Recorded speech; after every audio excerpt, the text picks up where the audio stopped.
I'm glad everyone, whoever's watching, is tuning in. This is going to be, I think, a very impactful and important show. We have an expert in here to talk to you today about mental health and just things all related to what's going on in society.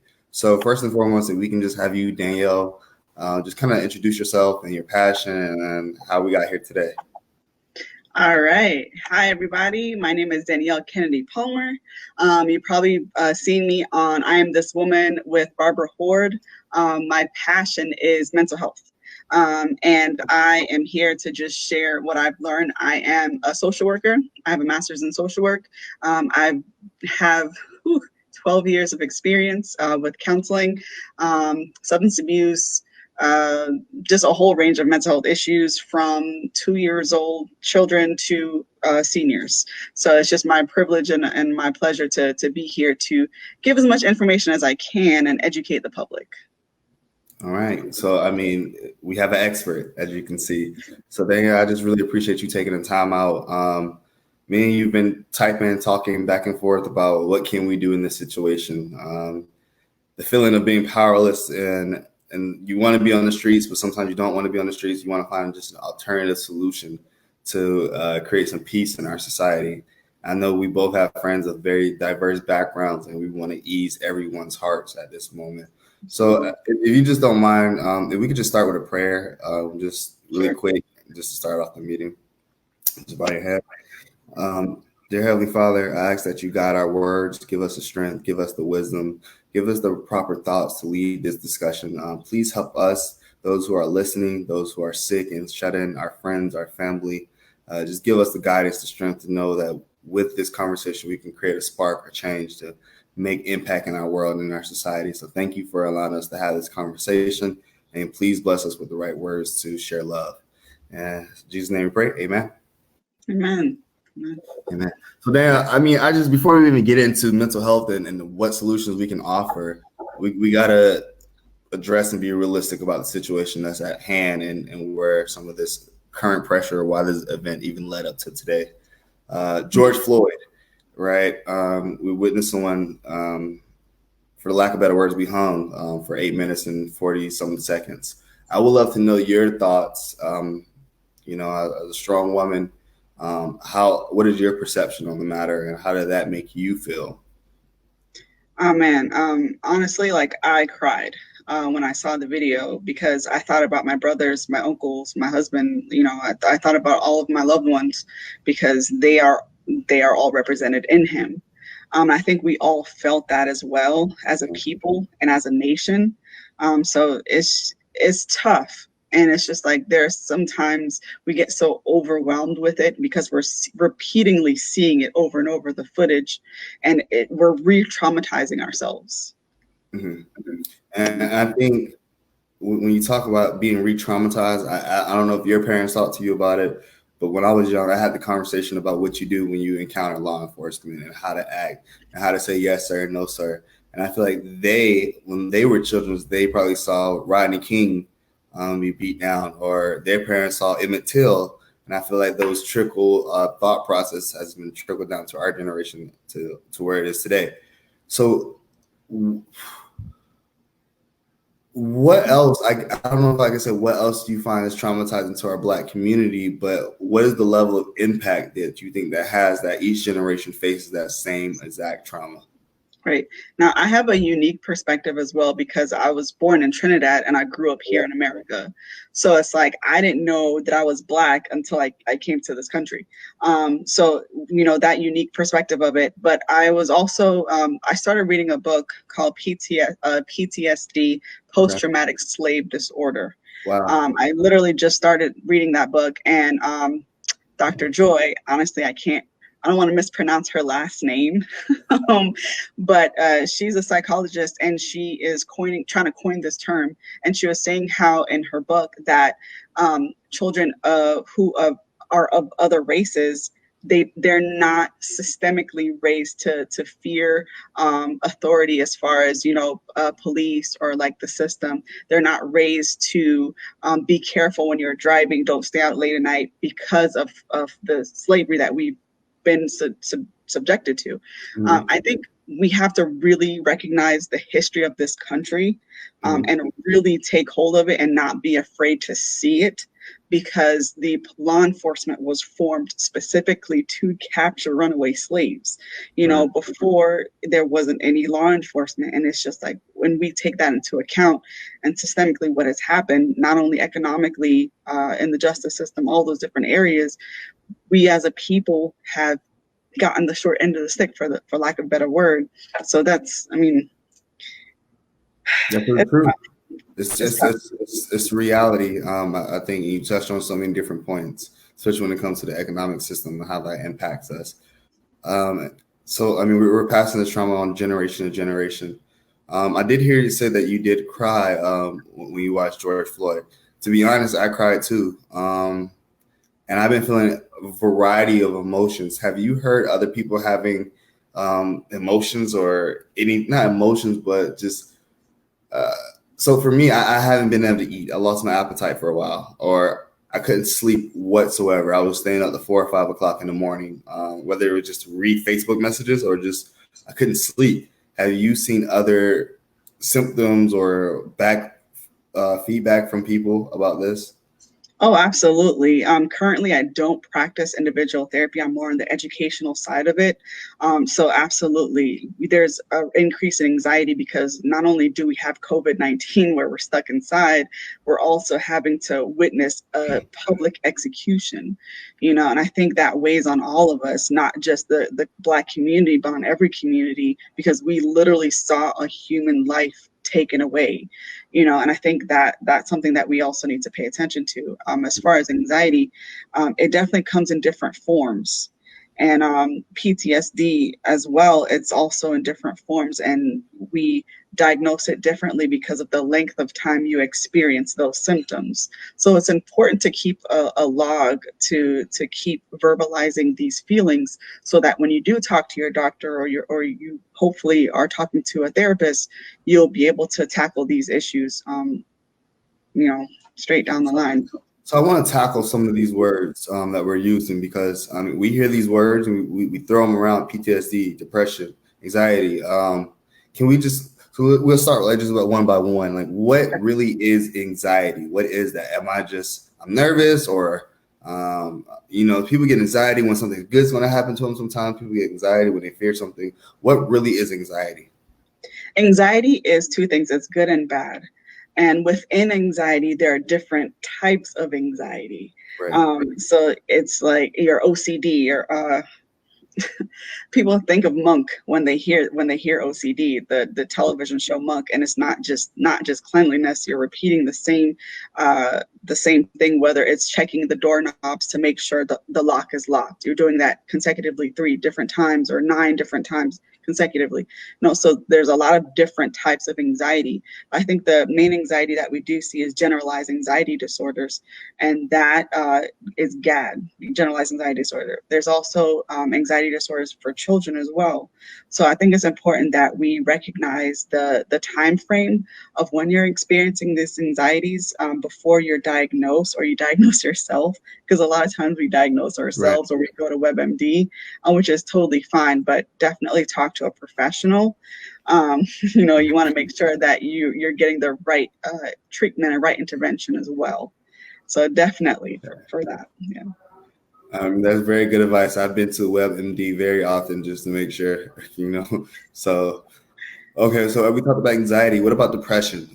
Is depression, I'm just feeling sad for a day, or, I had a loss in my family, so I'm sad?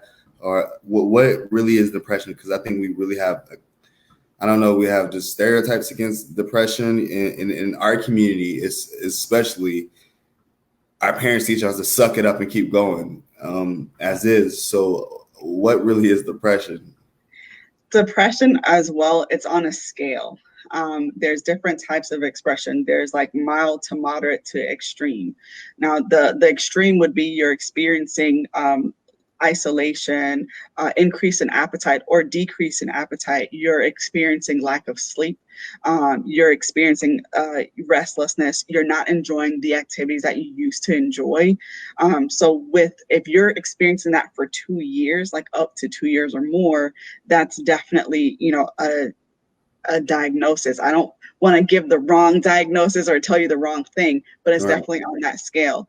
But as far as like mild to moderate depression, definitely if you're experiencing these things from 4 to 5 days, definitely talk to your doctor and let them know. You can also go to the Mental Health America Mhm. of Palm Beach County, so MHAPBC.org, Okay. to go on there, and they have free screenings that you can go on their website and you can do a free screening. I You can love that. also contact their hotline. They have a hotline for mental health services as well, so you can contact them. And NAMI is great too to get those I am services to familiar with you. Nami. Out of all those names, I am familiar with Nami. I think that's phenomenal. What mental health issues do you see that primarily, or not primarily, but you see most present in our Black community? I've heard that schizophrenia, bipolar disorder, those are some of the more affluent, I guess, mental health diseases. And I could be completely wrong. I'm not sure. It's only from word of mouth. But could you tell us just some things that commonly affect the Black community? I think mental health has no range of picking out which culture is more experiencing this. It's a human disorder because we are all human and we definitely feel this. But I think because there isn't a lot of members in our community that seek out mental health, the numbers are distorted, unfortunately. So I Yeah. think it's important that we, seek out the professionals and seek out doing the census and all these different things so that we can best be represented. Now, I've also heard that some people in our Black community, they don't want to go to therapists because Yeah. it's hard to go and talk to a therapist that doesn't look like them. Yeah. Um, Relate. and Yeah. that's valid. That's truly valid. But at the same time, you have to realize that as professionals, we're trained to specialize in many different areas, and cultural competency is one of them for sure. So I think it's important when we go to a therapist that we find out what their specialty is. We find out what area that we are trying to focus on. It could be trauma, it can be anxiety, depression, substance abuse, all these different areas. Just like there are different doctors, Mhm. different therapists do different things. So just keep that in mind when you're looking for someone. I just know for years, I mean, I don't think I necessarily had anything wrong with me, but I would always just say, I'm not going to a therapist. I'm not crazy. And I think that's a stigma we really, really got to break, is that you don't have to be crazy or borderline crazy to seek resource or help, right? Absolutely. Because, like, for years, I was diagnosed with bipolar disorder when I was 24 years old. Mhm. But I found like journals from when I was a little kid, and I was literally experiencing the high lows of bipolar disorder and I didn't even know it. Right, And my Caribbean parents, they didn't know much about mental health either. right. So it's just like for them, it's totally new. I didn't really know until I got into this field that, oh man, I might have a problem here, and there's so many facets of it as well. Let me ask you a weird question before I transition. And this may be really weird, but I was wondering, where was mental health, I guess, like years ago, like in the 20s, 30s, 60s? Is it because we didn't have advanced medicine to diagnose it? Like what after that, there was like a huge pivot or shift where a lot of kids all of a sudden had mental health disorders. And I know that's probably not the case, but that's what it looked like perception wise for me. I just never heard of mental health like in the 90s or in the Right. 2000s, right? Growing up, no one was talking about it. So, where did this shift come from? Where did this kind of just accumulation of mental health disorders come from? I think it's because of funding, really and truly, and the fact that people are speaking out more about it because they realize that it is really an issue. And I think society really took a step at mental health as a whole, and not just look at physical health, but incorporated mental health more into the conversation. So I think those avenues are really helpful. I know a lot of people say that it's vaccines, it's Right. this, it's the other. It's a combination of everything. I honestly can't give you an exact answer. Um, Okay. but people are experiencing it more, and it's being more talked about. It's not a shaming thing as much as it used to be, and I think that that's the conversation that we need to really push forth. That you shouldn't be ashamed to feel or to have a mental health issue. I mean, I know we all have that conspiracy about those vaccines. I'm telling you, man. You know what I'm saying? Especially in our Black community, we do not trust vaccines. After those Well, as a experiments, Black community, we don't trust the healthcare system, we don't. because But we have the seen healthcare system has failed us in a way in previous years that has exactly. led us to that. And I think that's why we need more Black representation in the medical field and in the therapy field to give us that comfort and relief, that that person that we're dealing with knows what they're doing and has our best interests. Absolutely. Yeah, I so totally agree with that. we got to produce more of you. I'm sorry. We have to make more people like you, essentially. I think that just spans for everyone. We can't just exclude one person because I feel like this person's going to understand me more. I think it's just as a whole, just a representation as a whole for everyone.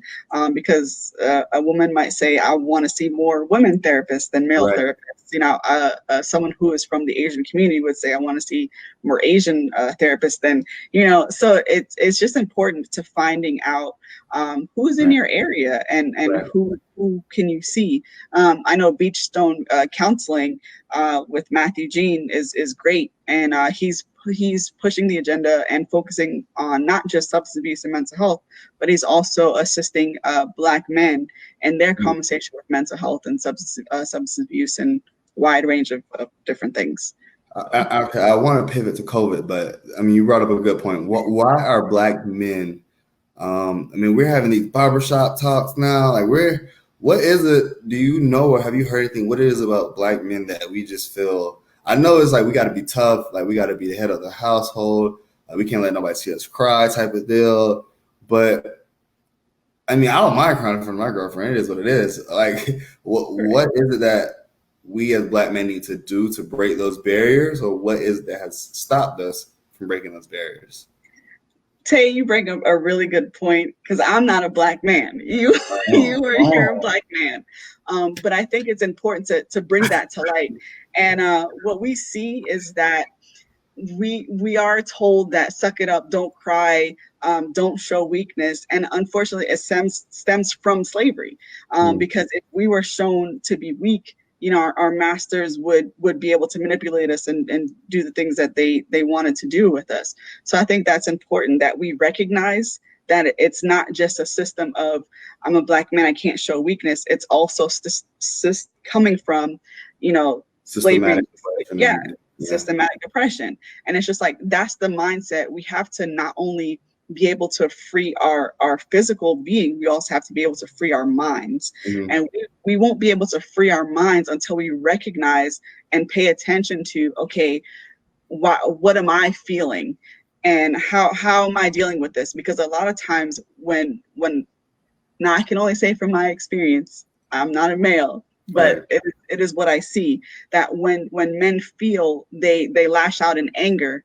And a lot of times with young teen boys especially, they get misdiagnosed with the ADHD when really and truly it could be depression or it could be anxiety. It's just showing itself in anger and rage and not following authority. Right. And I mean, I love that because they tried to diagnose me with ADHD when I was a kid because I was so angry, but it's because I just didn't have my father in my life. Not knowing that when I was a kid or not, but at this point I'm aware of it. But we don't know how to even talk to somebody about those emotions or where to start. I really think having a mentor is important when it comes to situations like that, and you can actually find some relief as a child at least. But as an adult, I don't know. It's very hard because as an adult, when I see stuff like this, we're not kids no more. We can't just run up and like just fight, and like there's consequences to every action and everything you do. But you want to break some plates sometimes. Seeing a man get killed on the TV screen and there's nothing you can do. I'm not like on like a boxing membership. I barely work out, so it's just like what do I do to release this anger when I'm this mad? I think definitely, talking about it, and not only talking about it with other peers, because like having a group around you and like that, a love and supporting group is Mhm. extremely helpful, but it's also detrimental as well if you don't create a safe environment. Because Right, a lot of times you would say stuff and then like, oh man, just be quiet. This is, and just kind of push you in a corner instead of validating your feelings. So I think right. it's very important to find groups that where you can actually talk and actually let those emotions go in a safe space. And I don't want to not say that other people can't do this, but like professionals are really well versed in just showing you how to process those feelings. Mhm. Other people can. There's art, there's music, there's so many different things that we can tap into that sometimes we don't, because the feeling, the emotion is so overwhelming that we forget that those things are there. Wow. And so a lot of times people are saying, oh, you guys shouldn't be protesting, you shouldn't be angry. Yeah, I should be, Right, but it's just how we let those feelings go is important, because like you said, everything does have consequences. So right. we just have to be mindful of how we do things and the effect it has on everyone as a whole. I'm gonna go back to those points about how to let those feelings go, especially with painting. That sounds like an amazing idea. But we have all these issues pre-COVID. Now we got COVID, 3 months, we're locked in our house. What is that? How is that contributing to trauma? How is that affecting our community? And what should we do to get our mental capacity back to normal? And absolutely, because like we can't go nowhere. I don't know. And a lot of times when you sit still, your mind starts to go and relive, and you bring up old traumas that you didn't even know were there. So a lot of times people we we sit still and our mind goes. So it's important to not only recognize those things, but journaling. Journaling is such a powerful thing that we tend to take lightly. Also, just painting is great too. Talking on the phone with your loved ones just to get that social interactions, because we are social beings. So Right. I think it's important that we kind of create that safe space. I know this weekend, my family, we have a Facebook page for our families. So we are doing a karaoke Cute. challenge. So it's just like little things like that, because we That's can't cute. physically see each other. Just little things like that. And I know a lot of parents too have young kids, and now it's summertime, and I don't really know a lot of summer camps that are open. Mhm. So I think it's important that we, do activities to try to help kids get through this as well, because they're stuck at home too. Yeah. It's a tough time right now. And I love the solutions you're offering for these people because, again, you sit at home and you just really don't know what to do and you're just reflecting on life and some reason why you think about the negative more than the positive. And Yeah. everything we're seeing on TV right now is negative, so it enhances those negative emotions. So I'm glad to hear that. Maybe I should be journaling. Maybe I should be painting. Those are incredible solutions to offer. Or So just create something new. Like you can create a business plan while you're at home, I like that. and figure out how to start something you're passionate in, or just remind yourself why you're in a certain relationship. Rekindle that love again that you had for your significant other. Write love letters to yourself. I know it sounds crazy if you're like, what is she talking about? Mhm. No, but like if you can write a love letter to someone else, why you can't write it to yourself, to show yourself how appreciative you are just to be here and be alive. Oh, wow. I think definitely going through what we're grateful for Okay. each morning would help to kind of get our mind in gear and not just think about the negative things, because it's so easy to think about the negative and the problems and the issue that we forget what to be Mhm. grateful for, you know? I agree 100%. I love that. So COVID, we're facing two viruses, racism and COVID, all at the same time. Yeah. So, I mean, I think you gave a lot of solutions from painting, journalism, finding something new, working with family, just reaching out to old friends, reflecting, giving yourself love, looking at the positive things. I think you gave a lot of solutions. If there any other solutions you want to kind of address or any thoughts you have left before we kind of close it up or wrap it up? I think it's important to recognize too, now that we're sitting still, it could give us a propensity to want to use engage in negative behavior, as far as like substance abuse or domestic violence or child abuse. I think it's important that we check on our neighbors, you know, just to make sure that they are safe, that they are okay. I think that it's important too to recognize, okay, do I need to go detox? Do I need help with my substance issues? I think that's important to really look into as well, because there are treatment centers that are still open. It's mandatory that they're still open because it's a hospital, it's treatment. Right. So if you know, this might be the time where things are kind of set still, that you might want to consider going into treatment, or you know, looking after your neighbors who might be experiencing domestic violence. You know, it's so important. Now that we're on lockdown, we're seeing these numbers spike exponentially. You Crazy. know, so it's important to just keep an eye out for each other and remember community all over again. Mhm. If anyone has any questions or need any resources, you know, let me know.